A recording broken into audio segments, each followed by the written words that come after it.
Steam has a lot of games. A lot of good games, mind you, but also a lot of bad.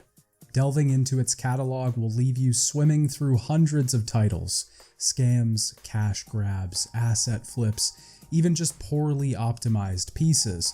But if you want to find the true gems beneath all of this, you'll have to wade through the muck. But that's what I'm here for. Today, I'm going to be taking another look at 10 of the worst reviewed games on Steam. I chose different projects from among the mixed, negative, and overwhelmingly negatives. If you've seen this series before, then you already know that I try to give each game on this list a fair shot. I attempt to see both the good and the bad with each title.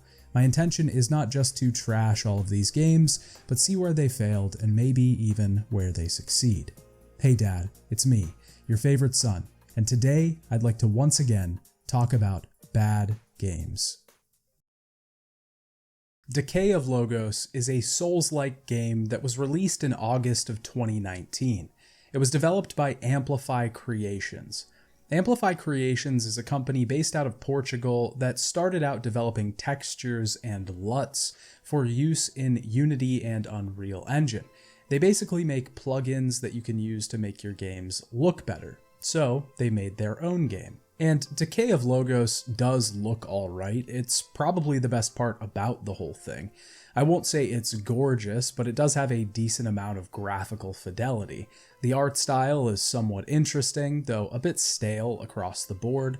I'd like a little more style here to make things pop and look a bit more unique. This could just be a 2024 perspective where everything now is kind of made in this smoothed out style, but that's just me. The real problem with Decay of Logos comes with its combat and controls and bugs. The game sees us playing a character who, at the beginning of the game, sees their village burned to the ground. Our unnamed hero then ventures off into the surrounding lands. Like any Souls-like, we have pretty simplified combat mechanics. Light attack, heavy attack, block, parry, dodge, stamina bar, etc. We have shrines that we can pray at, which act as our bonfires.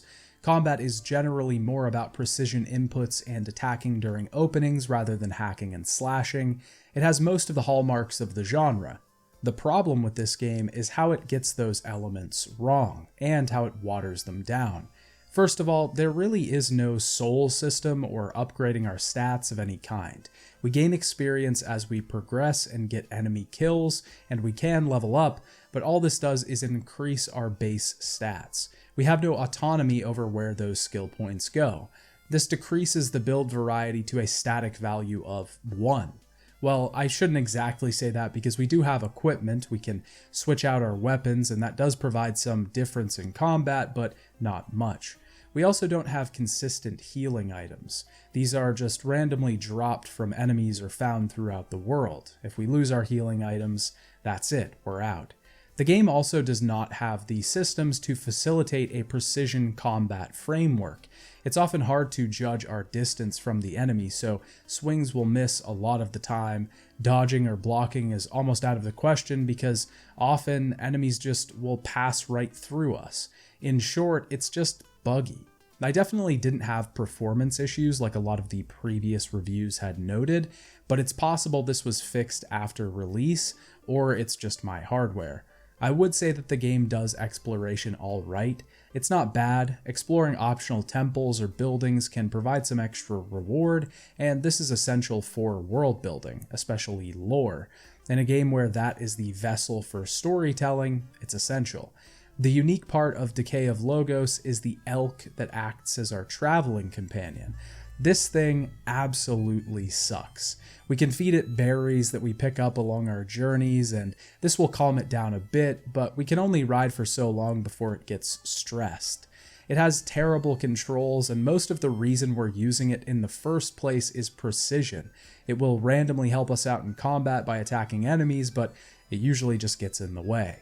There's barely any variety in enemies outside of the bees or tree monsters.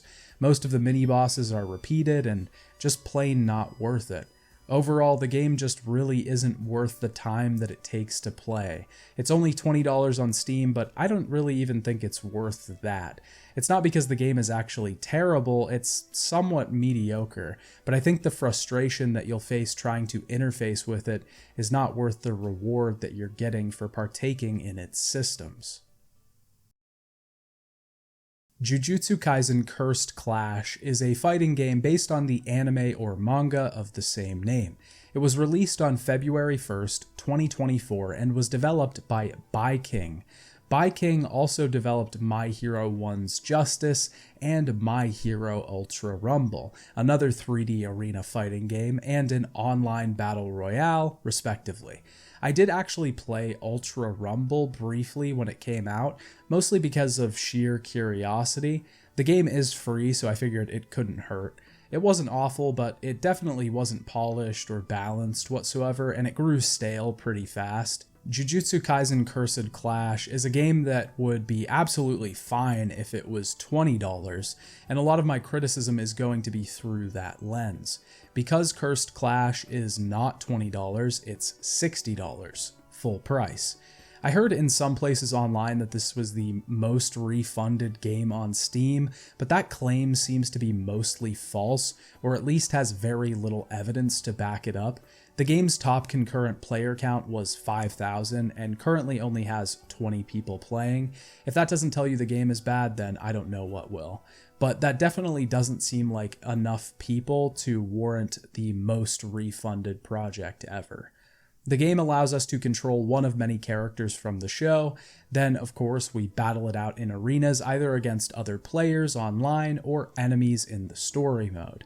Each character has their own distinct style, allowing them to pull off different moves and specials. We can unleash cursed techniques after getting our damage high enough, and even massive specials that do a ton of damage.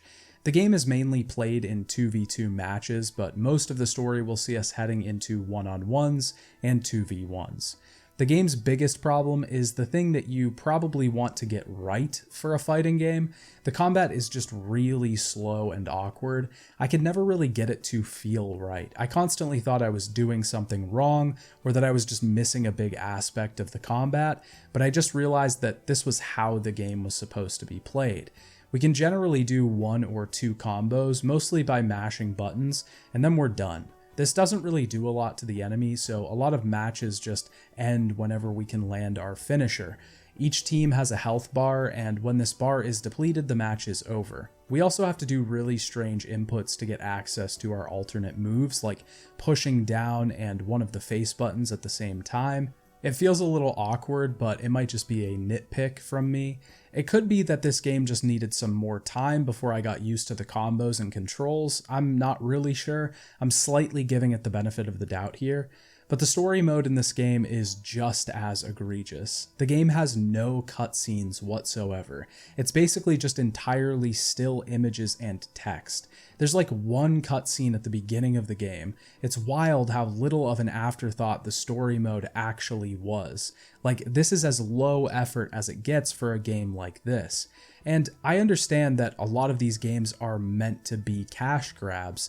They're just trying to capitalize on a fan base and get some extra change out of those pockets by pumping something out quickly. That's generally why I don't play these games, because all I hear is that they're mostly bad, and generally when I do decide to try one, it's something like this. A lot of money for not a lot of reward. The Demon Slayer game released in 2023, the Hinokami Chronicles, was probably a bit overpriced as well, but at least it had animated cutscenes in it. Jujutsu Kaisen does not worry about giving the player their money's worth, and even if I give the game the benefit of the doubt and say that the combat system is just tailoring itself to players willing to put hours into mastering it, it still doesn't excuse the lack of content. At the end of the day, this game is incredibly overpriced and just not worth the money required to enter its arenas. Pro Gamer Manager 2 is a simulation game that puts you in the seat of the head of a professional esports team. The game was released in October of 2017 in early access and was developed by Millenway. Our job is to get our ragtag group of gamers to the top of the league by taking down the other teams and improving our boys in the process. There are a lot of ways to do this. We can buy new furniture, construct new buildings, upgrade beds, toilets, etc. Each gamer has a set of status meters that tell us their current energy, hunger, thirst, hygiene, etc. All of these statuses will affect our gamers when they go into matches. We can compete in practice matches to level up each of the teammates and try to prepare them for the real ranked matches. Ranked matches will determine our place in the league and whether we move up or down. These matches can be automated, meaning that we will be at the behest of RNG, or we can play them manually in a small minigame. Here we can slightly control the characters and where they go, but they still shoot enemies on their own, and it will be left up to the mercy of their stats. The stats of the team are really what determines wins and losses. Attention determines the accuracy of the team member. Concentration determines how long they can focus. Communication determines how good they are at socializing with the team. Discipline determines how often, or rather how rarely, they will flee in battle. Emotional stability determines how they handle losses. Fine motor skills and reaction both determine how quickly and accurately they can react, and charisma determines how suited they are to lead the team. All of these stats are upgraded by playing matches, whether we win or lose. We can also change the loadout of the team, what weapons they take into battle, and what roles they play. The biggest issue that I had with this game was how it kind of just turns into The Sims. The characters do not take care of themselves. If we put a fridge in the house, a toilet, a shower, and a bed, they will not eat, drink, take a shower, pee, or sleep. They will just let these values deteriorate over time. Periodically, the stats will get so bad that they will be forced to slightly maintain them, but most of the time, if we want the team functioning well, we need to direct them to eat food, to sleep in their beds, to take a shower, and to clean their piss and shit off of the floor. Seriously. They will just start pissing all over the floor and we have to make them clean it up, otherwise their hygiene will decrease. This ends up becoming much more about managing the lives of these gamers rather than competing. It's far more important to have their energies up, their hunger and thirst full, than to have a good team loadout. Of course, this is probably a bit different once you get to the end of the game, but this loop is so incredibly dull. Just playing a few practice matches, forcing every character to eat, shower, pee, and sleep before we play a ranked match and then do it over again. It almost feels like we're forced to make sure these gamers get enough sleep, like we're playing as their parents or something, which is a funny idea, sure, but I don't think it ends up being enough to stand on. Now, as you can see, Pro Gamer Manager 2 never went out of early access. The team did make some quick updates to the game, recognizing the immediate feedback that players were giving them, but it seems this wasn't enough, and about 5 days into early access, the team posted a farewell message detailing that the studio was going bankrupt. All of this reeks of an early access scam, but I could be entirely wrong. Maybe the whole thing was just poorly managed and the team needed the money from early access to even keep the company afloat.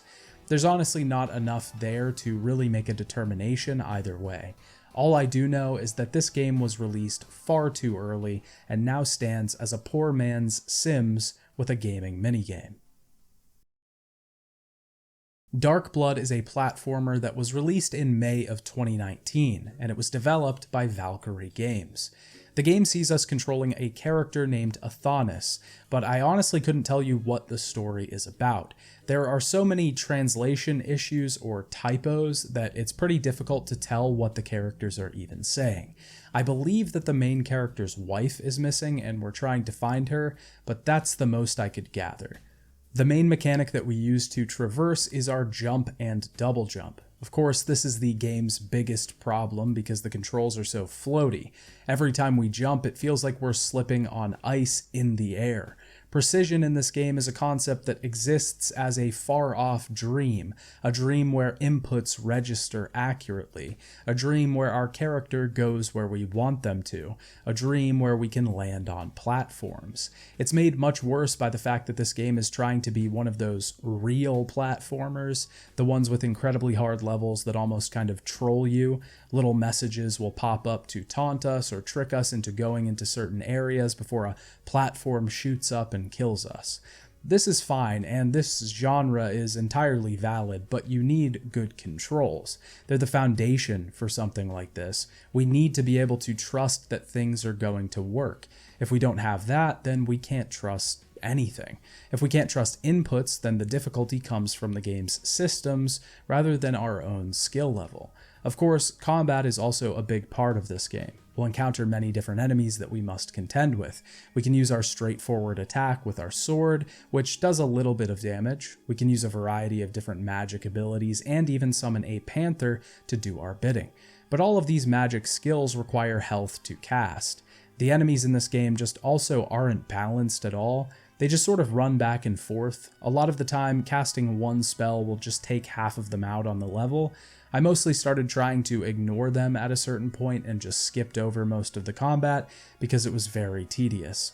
Towards the later parts of the game, the levels just become so repetitive. It's basically the same platforms used over and over again with different enemies in between. Of course, those eventually repeat as well, but the game starts off so unforgiving, and then it just kind of gives up halfway through. I'm not really sure what the goal with this project was because it seems so inconsistent. On one hand, it seems like it wants to be this really difficult, kind of tongue-in-cheek platforming game, and then on the other hand, it wants to be a fantasy story with repeated level design. It's incredibly jarring. The one positive that I will give this game is that it does look pretty good. It actually got my hopes up for a moment when I was looking at screenshots. I thought maybe it was just a diamond in the rough. Unfortunately, the gameplay didn't live up to my expectations, but I do think the pixel art is alright for the most part. There are decent backgrounds and enemy designs. It doesn't look bad. The rest is just poorly designed and not worth the money, unless you want a really frustrating challenge. South Park Snow Day is a co-op action RPG based on the television show South Park. It was developed by Question and released in 2024. Question has developed two other games, The Blackout Club and The Magic Circle. South Park Snow Day is sort of set in the same universe as the other South Park games, namely South Park The Stick of Truth, developed by Obsidian Entertainment, and South Park The Fractured But Whole, developed by Ubisoft. Those two games were actually turn-based RPGs, and I quite like them, but South Park Snow Day sees the series taking quite a turn in genre. It is now closer to something like Warhammer Vermintide. Our goal is to complete missions, either with AI companions or online with friends. Through completing these missions, we will level up and earn new weapons and resources, allowing us to become a bit stronger. Completing missions usually sees us moving through maps, defeating different groups of summoned enemies, and completing objectives. We have light attacks and heavy attacks, we have special powers that let us fart and shoot up into the air, and we can summon a healing totem. We can change combat by switching our weapons using either daggers, swords, staffs, bows, etc. Probably the most interesting mechanic that Snow Day presents is the bullshit meeting. At the beginning of each mission, we will have a bullshit meeting with both teams to determine which modifiers they will bring into battle. These are special superpowers that we can use a few times per mission. We can also get cards that will increase our powers or status effect applications, like Bleed. These cards can also be retrieved and chosen while completing different parts of the missions, rendering each run slightly different from the one before it. All of this is pretty fine. The combat isn't the best thing in the world and can get bogged down in some really terrible and clunky mechanics. Even enemies on normal modes are just crazy bullet sponges. It can be really tedious to take out a group when we just have to attack over and over again. But it's not so bad that it ruins the game. The main problem with Snow Day is the lack of content at launch. The game is incredibly short, only taking a few hours to complete its main story. There is a season pass available already, so assumingly, the team plans to make more missions down the line. Most of this content is going to be cosmetic though, but the Season Pass will include a new melee weapon, a new ranged weapon, a new dagger variant, and a new game mode, but those are all set to release later this year, so none of that content is even finished yet. The story is actually pretty funny. The game begins when a massive snowstorm is about to hit South Park. People are being buried under the snow, freezing to death in the ice, possibly one of the worst storms in recent memory. But Cartman really just wants to know if school is canceled. Oh, and we've just received word that all Park County schools are closed for the day. Yes! Yes! There's no ski! This is kind of the backdrop of the whole game as well. We constantly encounter people who are frozen in ice or trying to get toilet paper because it's become a currency at this point, but all of the kids are way too focused on their game to even care. It's a really good premise. It works really well as a classic South Park storyline and also as an extension of the first two games. The whole thing devolves as a lot of the players of the game get caught up using dark matter, which is a gift from Mr. Hanky. Turns out this dark matter corrupts people, and it's also just shit. You want some? Some of that Christmas magic? I can give you a little taste if you want. It doesn't corrupt us though, and using it actually gives us access to skill tree upgrades. We can collect dark matter throughout the missions and use it to permanently upgrade our skills, giving us more power and utility. We can also use a free DLC to get access to some other endless game modes. Here we defeat waves of enemies and select an upgrade card every round. It's kind of a shame because I didn't mind this game at all purely from a gameplay standpoint. It could be a bit frustrating, but I assume the game is a lot easier with a group of 4. I was initially hesitant when this game was revealed because it looked really weird in the trailers, and I wasn't too interested in this series switching from the turn-based RPG genre, but I think the systems that it's trying to use are actually pretty good. It was actually a decent time once I got into it, and the story is great, delivering some classic South Park humor. There is a decent amount of variety in the builds, and the card system creates a difference in each run that allows for a good amount of replayability. But honestly, that replayability goes down when there are only 5 missions to replay. It's just not enough to warrant putting hours and hours into. I think even if I was playing with a group of other people, I could only take this game so far. There is no way that I'm grinding out the levels to be able to max out the skill tree or unlock everything. It's just way too tedious. The game is only $30, but even that's a bit too much to ask when most are only going to play this game for around 4 hours or so.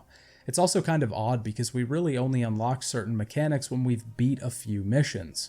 So once we unlock some of the core mechanics, we're quickly approaching the end of the game. I appreciate everything here, the core systems, the variety in combat, the wide amount of mechanics that combat introduces, the story itself. South Park Snow Day is certainly fun while it lasts, but it doesn't last very long. V-Gate is an open-world survival shooter. It was developed by owner Genche Gok. That's probably not right.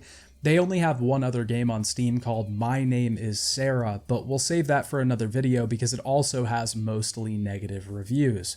V-Gate is currently in early access and has been since September of 2023, so less than a year. Before I even get into what this game is about, I have to just say, this thing runs terribly. It is so bad. I could not get this game to give me even a stable 30 FPS. It's so jittery, it's not optimized at all, and even on low settings, it gives me a headache. The game has a massive amount of motion blur, and everything is covered in this nasty gloss that just looks terrible. Also, a lot of the assets seem to look pretty generic. I could be wrong, but it definitely gave me asset flip vibes. Oh, wait. Oh, no. Oh, no. I don't exactly know how much of this game is an asset flip, but just a quick look on the Unreal Asset Store left me noticing a bunch of little signs and buildings that are just imported straight into the game. They didn't even really try to hide it either because they've clearly gotten good use out of like the first result that comes up when you search post-apocalyptic. It's pretty blatant. As for the gameplay itself, it works pretty similarly to every other survival crafting game out there. We can gather materials, build equipment, use that equipment to gather more materials, and craft things. But I couldn't get any of the crafting systems to work. I could get to the point where I built a bench, but everything from then on was just broken. It wouldn't work at all. Trying to get a crafting bench to work while you're also dealing with like 18 FPS is insane. The main mechanic in this game, though, is trading. We can find vendors around the world that will buy different items and trade us ingots for it. This currency can then be used to buy new items. We can also just make ingots ourselves to trade, but I assume that comes with a lot of crafting.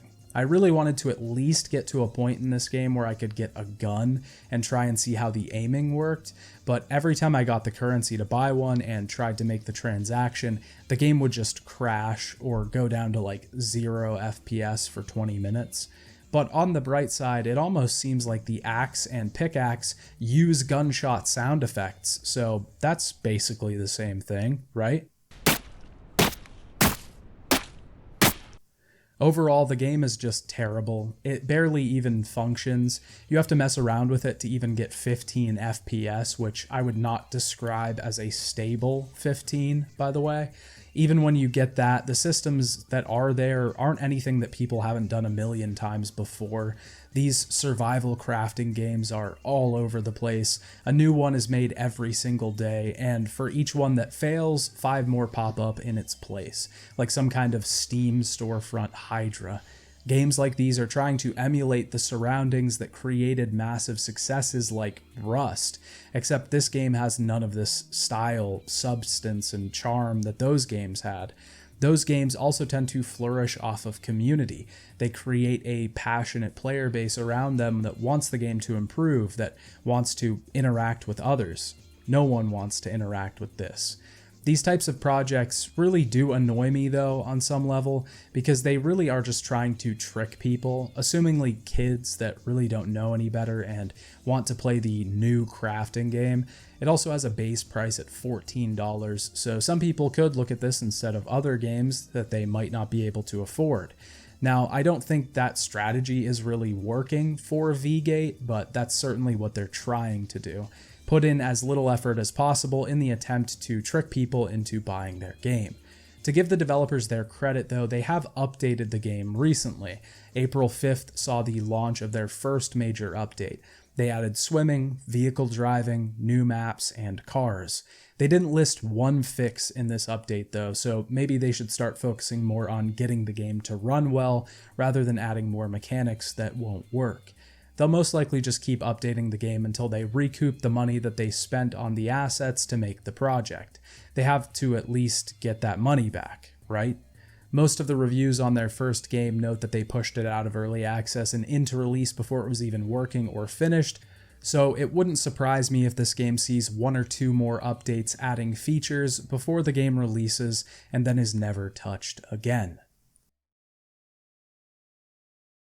I have incredibly fond memories with the first 2 Battlefront games. Every day after school, I would sit in my friend's basement and play this game on his TV that seemed massive at the time. We would wage galactic war for hours, and we virtually couldn't be pulled away from Battlefront unless it meant we were taking a break to watch the same Flash videos on his computer for the 300th time. Ah, the good old days. Star Wars Battlefront Classic aims to bring that experience to modern machines and modern audiences, and unfortunately, that was not a successful endeavor. Battlefront Classic was developed by Aspyr. They have been quite prolific in their efforts to port and remaster many different titles over the years, but Battlefront Classic probably had one of the worst launches that I've ever seen. A lot of people were experiencing terrible connection issues, bad hit registration, and the game was in an almost unplayable state. On top of that, there were only 3 servers available, which definitely could not accommodate the 10,000 people that were trying to play it at once. Now, Battlefront and Battlefront 2 are classic games, almost universally loved and remembered. Both games see us playing various troopers from different eras of the Star Wars canon, and if we're good enough, eventually being able to play some heroes and villains as well. But this version of the game did not do it justice at all. Now, the game has mostly been fixed since its broken launch. When I played it on PC, I didn't have any of these bugs or connection issues. The online experience seemed to work fine, though there's a bigger problem now. No one's playing this game. An incredibly unfortunate drop-off from 10,000 to, at the time of writing this, 92. There's also the fact that Aspyr seems to have used someone's mod for the original PC version of the game in the launch of Classic. From what I read, it seems like this has been removed, but I can't be entirely sure. This is troubling to say the least, especially since the person that did the work was not credited. Even if the game is entirely fixed, I think the launch left a sour taste in a lot of people's mouths. No one seems to want to return to this even to check that it's working, let alone to play it for any period of time. And even if you did go against the crowd and try to make it work, no one else is really playing it anyways, so it probably isn't worth your time. The game is fun though, but that's just mostly because Battlefront 1 and 2 are good games. They're incredibly replayable. You could sink tons of time into these, but it isn't because of the work of the remasters, it's just the original games themselves. For what it's worth, the original versions of these games are still available on Steam and at a cheaper price. Mega Fast Food, a fast food simulator game, is a fast food simulator game. The game was developed by SimZone and was released in February of 2024, just a couple of months ago. The game allows us to build and manage our own fast food restaurant. We have to hire staff, construct the building, place furniture, create menu items, price those menu items, and make enough money to become profitable. The issue with this game is that it is largely unfinished, and I don't really see it becoming finished anytime in the near future. The game was in early access for nearly 2 years before finally fully releasing just a few months ago, but all of the problems that the reviews point out are still present in the game. I had to actually restart the game and make a new save 3 times or so to even get it to work. Sometimes the game would freeze in pause mode and I wouldn't be able to unpause the world. Sometimes the menus would glitch out and I'd have to restart the program. Sometimes I would get stuck trying to place items on a plate. It's just so incredibly buggy. One of the largest complaints I saw in the reviews was that there was no tutorial for this game. One of the top reviews claims that all the other reviews are wrong and there is a tutorial in the upper right corner of the game. This is just not true. There is one screen that will show us how to paint and demolish walls, but that's it. I think the only other tutorial that pops up for the game is one that shows us very briefly how to create a menu. But none of the systems of the game are explained at all. The game also isn't finished whatsoever, as the upgrade screen still has a work in progress message on it. The tutorial not being present wouldn't be a massive issue if the game weren't so ambitious. Probably the best feature that the game has in it is to let us create and fully customize a menu for our restaurant. This is fantastic because there's a ton of variety and options here. We can play around with different foods and it really allows your restaurant to be your own. But how does this work? How are we supposed to regulate price? Do we need specific grills and stations to create certain foods? Are there limits to what we can do? The answer is no. I tested this out by putting a bagel on the menu that cost $1 billion and people just bought it immediately. I instantly broke the game because price doesn't matter. People will just randomly buy something on the menu as soon as they come in. It's a shame because I think with balance, this much freedom could be really cool in a game like this. If you had to constantly try out new prices for menu items that weren't being ordered, or increase prices for things that were being ordered often but might not be profitable, that's an incredibly interesting idea and kind of a way to make this kind of game your own. But there is no balance here. The game was just never finished. Even if we do get $10 billion, we can't do anything with it because the upgrade feature was never implemented. Also, creating a system that allows certain menu items to flow better together and certain foods to fit better with others would be great. It would force a lot of experimentation onto the player. You'd have to actually craft a menu over time. Because the menu was crafted by you, it would feel like your menu, bringing more personalization into each playthrough. but this all only happens if you manage to get past the incredible amount of bugs and glitches that guard the door to the rest of the game. The game currently sits as a sort of odd toy. It's like watching some Fisher-Price machine run. It just goes, and there's big lights and numbers to keep us interested. Every time something flashes, a baby coos. If the game was still in development, I would probably give it some leeway, but Mega Fast Food was released without fixing, or even finishing, the game. What was the point of early access anyways? As a final spit in the face, the game still has the early access notes on the main menu, and the version is still set as a non-1.0 number, even though it's released. This one seems abandoned.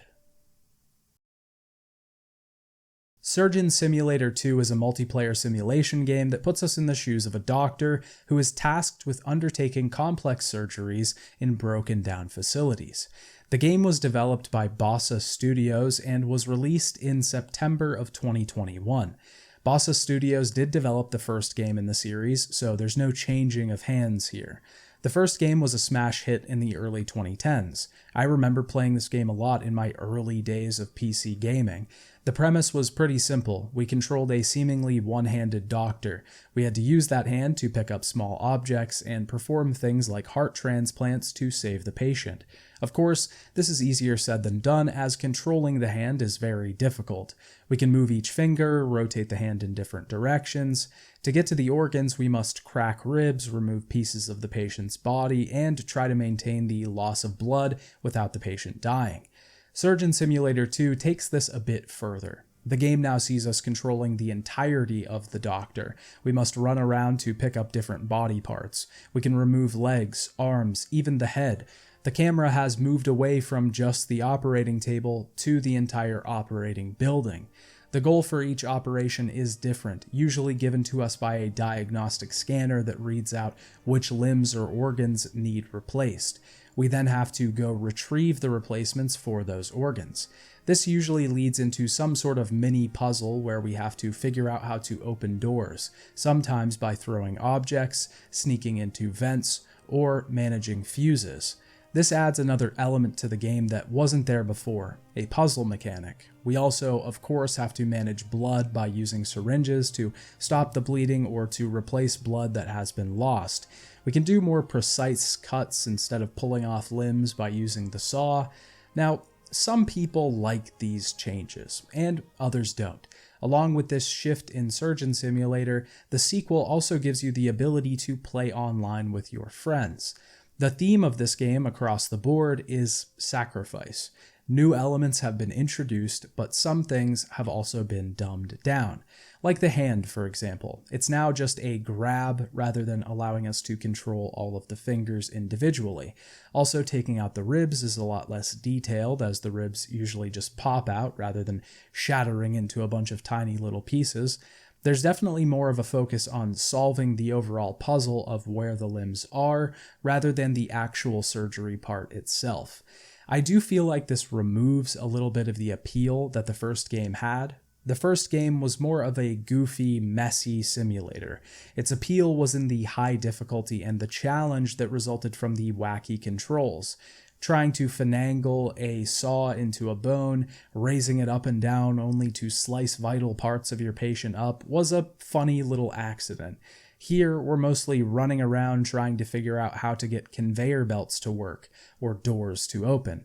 I say this all with the caveat that I actually don't really mind Surgeon Simulator 2.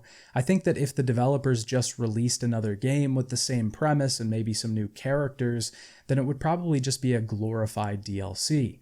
The shift in format and genre is honestly kind of refreshing.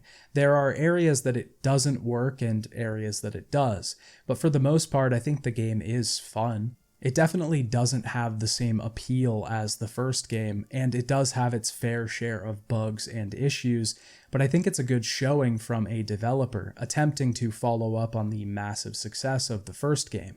I definitely don't like the fact that to even play single player, you have to interact with this online lobby system, but the format of the actual game isn't that bad. There's also a story mode where we're making our way through a massive surgery training facility being guided by a voice over the speakers. There's some intrigue here as we learn that the voice isn't exactly what she seems.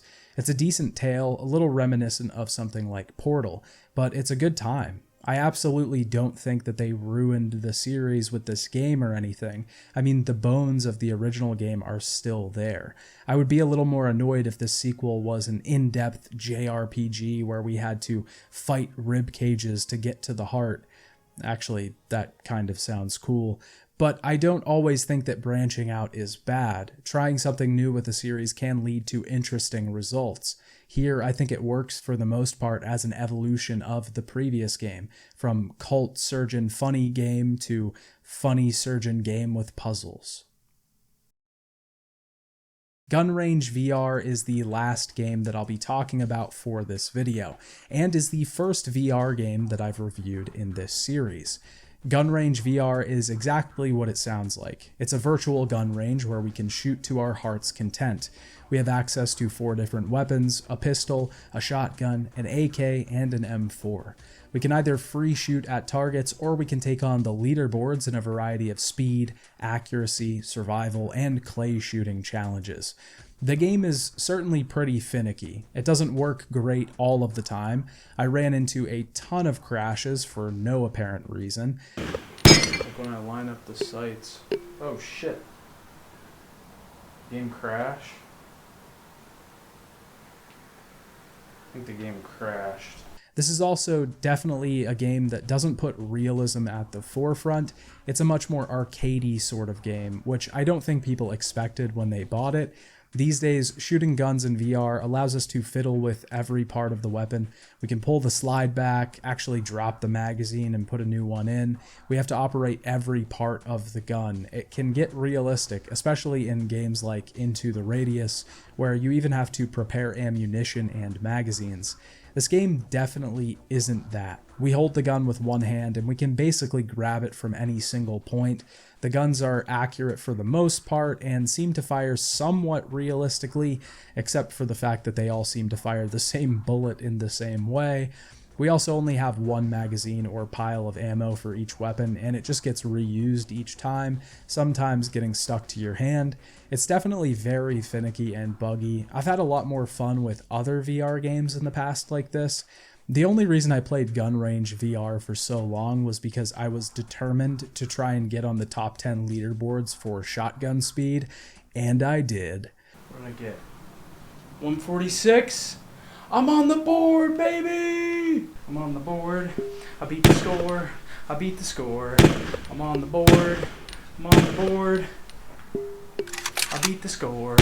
I beat the score. But most of that was me creating my own sort of fun, not really the game itself. There's not a ton of content here, but to be honest, the game only cost 99 cents, so I can't really complain. There does seem to be some drama with the developer as well. According to a lot of the reviews, he kind of went haywire on the comments and was cursing people out, but these all seem to be deleted at this point because I couldn't find them anywhere. Regardless, Gun Range VR probably isn't worth your time. At this point in the VR landscape, there are many projects that are a lot more realistic that would be worth checking out. Even if you want a more arcadey shooting game, there are games that do it a lot better than this. This mostly seems like someone just making a quick project during the first big spike in VR popularity. The game was released in 2016 after all, which coincides with the time that the Oculus Rift was first hitting consumer markets. Regardless, this game will always stand as a record of the time that I shot a bunch of targets with a virtual shotgun really fast. I'm on the board, baby! And with that, we've talked about another 10 of the worst reviewed games on Steam. If you enjoyed this video, be sure to give it a like and subscribe to the channel, as it really helps me out. I love doing these short little dives on failed Steam projects. It's always a really good time. Also, if you have any bad Steam games that you'd like me to talk about on the next video, be sure to leave them in the comments below. I've kind of amassed a huge list of negatively reviewed games at this point, but I always end up adding some more through the comment suggestions, so thank you. Keep an eye out for my first video on the Metal Gear Solid series, which will be releasing soon-ish. Bye. Bye, Dad.